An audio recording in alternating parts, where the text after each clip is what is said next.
Man 3 trending లోకి వచ్చేసరికి అందరి చూపులు సమంత మీద వాళ్తున్నాయి. ఫ్యామిలీ మ్యాన్ 3లో సమంత ఉన్నారా లేదా, ఉంటే ఆమె పోర్షన్ ని కంప్లీట్ చేశారా, 2025 లోనే స్క్రీన్స్ మీదకి వచ్చేస్తోందా ఈ సిరీస్? ఇలా రకరకాల క్వశ్చన్స్ రేజ్ అవుతున్నాయి. First part super duper hit కావడంతో సెకండ్ పార్ట్ తో ప్రేక్షకులను పలకరించింది ఫ్యామిలీ మ్యాన్. పార్ట్ 1 ని మించిపోయింది సీక్వెల్. ఇప్పుడు లేటెస్ట్ గా థర్డ్ పార్ట్ గురించి కూడా ఇంట్రెస్టింగ్ డీటెయిల్స్ రివీల్ చేశారు మనోజ్ బాజ్పాయ్. నా పార్ట్ షూటింగ్ కంప్లీట్ అయిందో అంటూ త్రీక్వెల్ గురించి సీక్రెట్ చెప్పేశారు. ఫ్యామిలీ మ్యాన్ 3లో మనోజ్ పార్ట్ మాత్రమే కంప్లీట్ అయింది.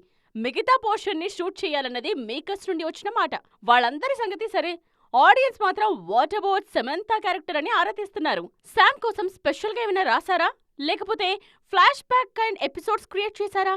అసలు త్రీక్వెల్ లో శామ్ ఉంటారా లేదా? ఇప్పుడు ఫ్యామిలీ మ్యాన్ లవర్స్ లో పెరుగుతోన్న క్యూరియాసిటీ ఇదే. రాజ్ అండ్ డీకేతో మంచి అసోసియేషన్ ఉంది శామ్ కి. వాళ్లతో రీసెంట్ గానే సిటాడెల్ ని కంప్లీట్ చేశారు. నెక్స్ట్ సిటాడెల్ సీక్వెల్ కూడా ఎలాగో ఉంటుంది. సో ఫ్యామిలీ మ్యాన్ త్రీక్వెల్ లోనూ తడుక్కుమంటారా, సిటాడెల్ సీక్వెల్ తో సరిపెట్టుకుంటారా అన్నది ఓటీటీ లవర్స్ లో జోరుగా జరుగుతోన్న చర్చ.